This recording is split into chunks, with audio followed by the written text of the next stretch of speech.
अखिलेश राहुल को अंकल योगी सरकार पर डायरेक्ट अटैक। मायावती के मन में क्या है? भतीजे आकाश आनंद ने आते ही बीजेपी पर अटैक क्यों शुरू किया? देर आई लेकिन कितनी दुरुस्त आई मायावती। अचानक जेंजी पर बात। आकाश आनंद को कमान। बीएसपी नए दौर की पार्टी बनने की राह पर। प्राइवेट सेक्टर में आरक्षण की मांग। 17 लाख से ज्यादा युवाओं की नई फौज। सपा का पीडी और बीजेपी का वोट बैंक पूरी तरह ध्वस्त कर देगा हाथी। अचानक यूपी की राजनीति में मायावती क्यों एक्टिव हो गई? मायावती मीडिया के सामने आती हैं और जेंजी पर बात करती हैं। आकाश आनंद रैली करने जाते हैं तो बीजेपी पर हमला बोलते हैं। अचानक बीएसपी के तेवर में बदलाव कैसे हो गया? जिस बहुजन समाज पार्टी को सबने मरा हुआ मानकर किनारे कर दिया था, वो हाथी अब पूरी ताकत से चिंघाड़ रहा है। कल तक जो भतीजा आकाश आनंद पार्टी के बाहर बैठा हुआ था, वो मैदान में उतरते ही सीधे योगी सरकार की छाती पर चढ़ने की कोशिश करने लगा। मायावती ने अपने सबसे बड़े तुरुप के एक्के को खोल दिया है और आते ही आकाश आनंद ने बीजेपी पर हमला बोल दिया है। सवाल उठ रहा है कि आखिर मायावती अब योगी को हर हाल में क्यों हराना चाहती हैं और इस नए दांव से यूपी की सत्ता का खेल कैसे उलझने वाला है? जिस आकाश आनंद को बीजेपी के खिलाफ कड़े बयान देने पर किनारे लगा दिया गया था, उनकी वापसी ने पूरी कहानी पलट दी। 10 अगस्त 2026 को हाथरस के सादाबाद में जब आकाश आनंद माइक पर आए तो उन्होंने सीधा हमला सीएम योगी और उनकी पूरी सरकार पर बोल दिया। आकाश ने 10 साल के शासन का पाई पाई का हिसाब मांगते हुए कानून व्यवस्था, बेरोजगारी, स्कूल बंदी और महिला सुरक्षा पर बीजेपी को जमकर धोया। उन्होंने महंगाई और पेट्रोल का मुद्दा भी उठाया। उन्होंने मंच से दावा किया कि सरकार ने 10 साल में 7,000 करोड़ रुपए सिर्फ अपने प्रचार और विज्ञापनों में फूंक दिए। सादाबाद की इस पहली ही रैली ने साबित कर दिया कि 2027 की लड़ाई के लिए बीएसपी ने अपना सबसे आक्रामक मोहरा आगे कर दिया है। 60 रुपए का पेट्रोल बहुत महंगा हो गया था इन सब के लिए। 60 रुपए का पेट्रोल, गाड़ी चलाना बंद कर दी। अरे बोला कि इतना महंगा पेट्रोल है, अर्थव्यवस्था बिगड़ जाएगी। और आज जिसका पेट्रोलियम मंत्रालय ही नहीं है, वो ही जाके कागजों पे साइन करके बोल रहा है मैंने E100 ले आया, आज आपको मिलावटी तेल मिलेगा। आज भी E20 का मिलावटी पेट्रोल का तेल, पेट्रोल का भाव 110 रुपया कर दिया है। गन्ने का रस 60 रुपए में पेट्रोल मिलता था, आज 110 रुपए में गन्ने का रस बेच रहे हैं। मैंने बहुत लोगों को देखा गन्ने के स्टैंड के बाहर जाके खड़े होके बोलते हैं अम्मा मैंने तेल तो भरवा लिया है, घर पे लोग आए हैं, उनके लिए भी थोड़ा सा कैन से ही निकाल लूंगा, गाड़ी के पेट्रोल के टैंक से ही निकाल लूंगा। ये तो हाल है इनका। साथियों, तीसरा बड़ा महंगाई का मुद्दा इन्होंने बहुत ज्यादा जोर शोर से पीट के बोला कि डॉलर बहुत महंगा हो रहा है। 60 रुपए का डॉलर है। मंच के ऊपर जाके इन्होंने वो कोई ऐसा मौका नहीं छोड़ा जहां पर बोला कि अरे मैं मुख्यमंत्री रहा हूं, मुझे मालूम है कि अर्थव्यवस्था कैसे चलती है। इन्होंने रुपया डुबोया क्योंकि करप्शन है, इनसे अर्थव्यवस्था नहीं संभली। मैं आप सबसे पूछना चाहूंगा कि आज रुपये का भाव क्या है, जरा बताइए। क्या है आज रुपये का भाव? 98। जब तक आपने 98 बोला वो 100 पार कर चुका होगा। सियासत का सबसे बड़ा ट्विस्ट देखिए कि आकाश आनंद ने एक ही झटके में पूरे विपक्ष की उम्र पर चोट कर दी। 30-31 साल के आकाश ने अखिलेश यादव और राहुल गांधी दोनों को सीधा अंकल कहकर किनारे लगा दिया।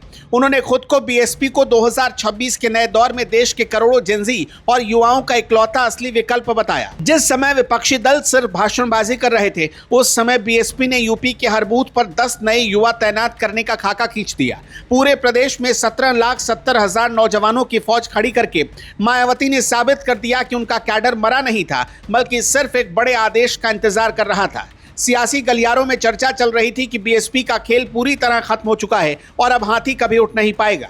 2022 के विधानसभा चुनाव में पार्टी सिर्फ 1 सीट और 12.88% वोट पर सिमट गई थी। 2024 के लोकसभा चुनाव में तो खाता भी नहीं खुला और वोट शेयर गिरकर सीधे 9% के करीब आ गया।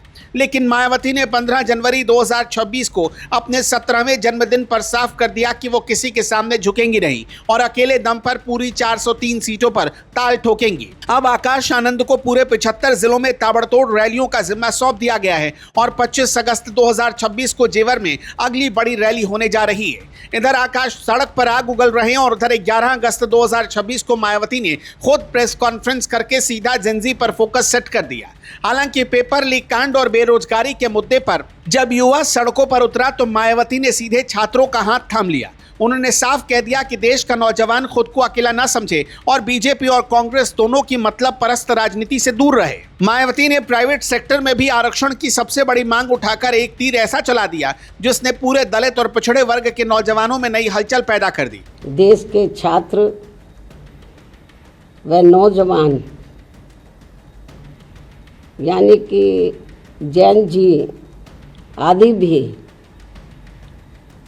अपनी अनेकों समस्याओं को लेकर बहुत ज़्यादा दुखी व चिंतित भी है, जिनको दूर कराने के लिए बीएसपी भी अपनी कार्यशैली के तहत चलकर हमेशा इनके साथ खड़ी रही है और अभी भी खड़ी है, क्योंकि इनका ये आंदोलन देश के समस्त छात्रों व नौजवान पीढ़ी एवं उनके परिवार वालों की भी गंभीर समस्याओं से जुड़ा हुआ है, जिसके निदान को लेकर बीएसपी लगातार गंभीर व अपने तरीके से संघर्षरत भी है।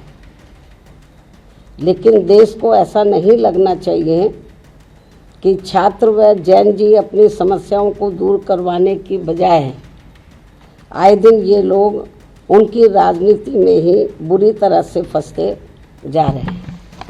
उदाहरण के तौर पर दिल्ली के जंतर मंतर पर अभी कुछ दिन पहले कॉकरोच जनता पार्टी का छात्रों, नौजवानों, जैन जी आदि की समस्याओं को लेकर आंदोलन छिड़ा, तो फिर वहाँ इनके इस आंदोलन को कांग्रेस व इनके सहयोगी दलों ने हाईजैक कर लिया, जो किसी से छिपा नहीं है।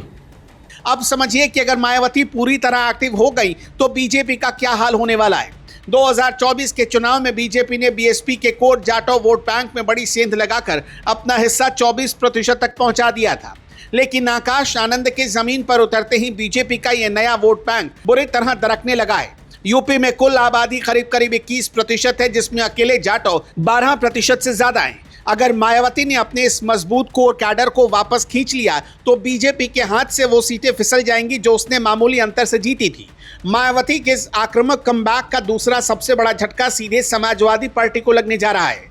अखिलेश यादव जिस पीडीए यानी पिछड़ा दलित अल्पसंख्यक फॉर्मूले के दम पर 2024 में उड़ रहे थे, उसकी हवा बीएसपी निकालने वाली है। 2024 में जब बीएसपी कमजोर हुई थी तब गैर जाटो, दलित और मुस्लिम वोट सपा के पाले में थोक के भाव में चला गया था।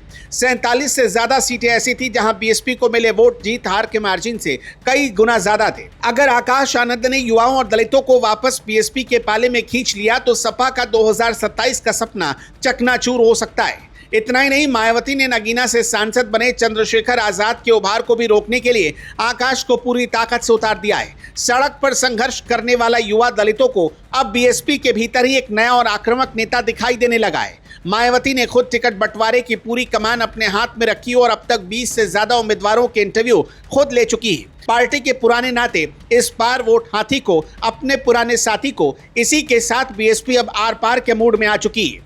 साफ है कि यूपी की राजनीति अब दो ध्रुवों की नहीं बल्कि एक जबरदस्त त्रिकोणीय मुकाबले की तरफ बढ़ रही है। मायावती ने आकाश आनंद को आगे करके वो आग भड़का दी जो 2027 में सत्ता की कुर्सी हिलाकर रख सकती है। बीजेपी और सपा दोनों इस बात से पसीना बहा रहे कि अगर हाथी पूरी रफ्तार से दौड़ पड़ा तो उनका क्या होगा। आने वाले 75 जिलों के दौरे और उपचुनाव के नतीजे तय कर देंगे कि यूपी का अगला किंगमेकर कौन बनने वाला है।